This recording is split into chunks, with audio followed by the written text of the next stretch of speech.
On the bed या इन the bed क्या कहा जाएगा, इंपॉर्टेंट टॉपिक है, डिफाइन करूंगा। कंफ्यूज होता है, हम लोग कंफ्यूज होते हैं जब इस किस्म के फ्रेजेस आ जाते हैं तो हमें मालूम नहीं होता इन लगाना चाहिए या ऑन लगाना चाहिए या इवन एट लगाना चाहिए।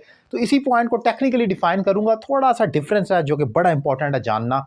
अगर आपको मेरे पढ़ाने का तरीका पसंद आए और आप इंग्लिश लैंग्वेज कोर्स करना चाह रहे हैं, किसी भी क्लास में है, किसी भी कोई भी लेवल है, आपका बेसिक से स्टार्ट करना है, एक रीजनेबल फी पे कर आप घर बैठकर मुझे ज्वाइन कर सकते हैं। आपको किसी एकेडमी या इदारे जाने की ज़रूरत नहीं है। बेहतरीन मौका है आपके पास पाकिस्तान में या पाकिस्तान से बाहर मुझे ज्वाइन करें और अपनी इंग्लिश में इंप्रूवमेंट लाएं। टॉपिक है इन द बेड या ऑन द बेड। एग्जाम्पल देखते हैं तो फिर मैं उससे डिफाइन करूंगा। The cat is resting on the bed. हमने ऑन द बेड इस्तेमाल फ्रेज तब करनी होती है जब आप बेड के ऊपर होते हैं, बैठे हुए हों या इवन लेटे हुए हों, रेस्ट कर रहे हैं। You are watching TV on the bed.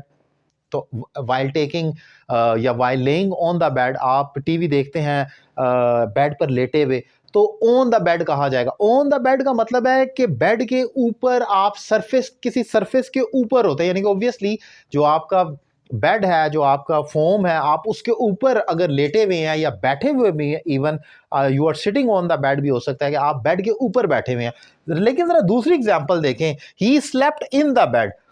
अगर आप उसी बेड के ऊपर लेटे हुए हैं लेकिन आप अंडर कवर हैं, आप अंडर कवर कैसे हो सकते हैं? अंडर थ्रू एनी बेडशीट, आपने कोई बेडशीट ब्लैंकेट आपने ले लिया, इवन कोई रजाई ले ली, कुछ भी आपने बेडिंग अपने ऊपर ओढ़ लिया है, आप कवर्ड हो गए उसी बेड के ऊपर, तो फिर आप ऑन द बेड नहीं कहेंगे, आप कहेंगे आई एम स्लीपिंग या I slept in the bed.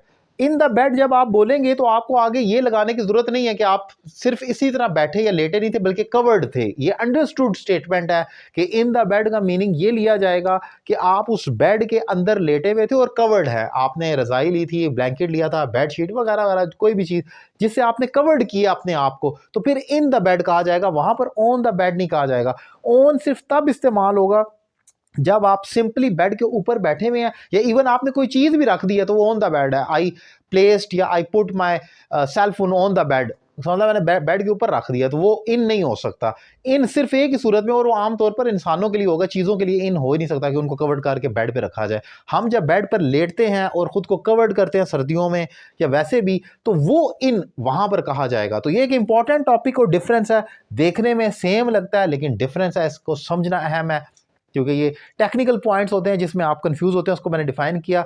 Lecture कैसा लगा अपनी राय का इजहार करें, और अगर हमसे ऑनलाइन इंग्लिश लैंग्वेज कोर्स करना चाह रहे हैं तो नंबर आपकी स्क्रीन पर मौजूद है। रमज़ान में क्लासेस जारी हैं और एक रीजनेबल फी पे करें और टाइम ज़ाया किए बगैर अपने इंग्लिश लैंग्वेज कोर्स का आगाज़ करें। Thank you very much.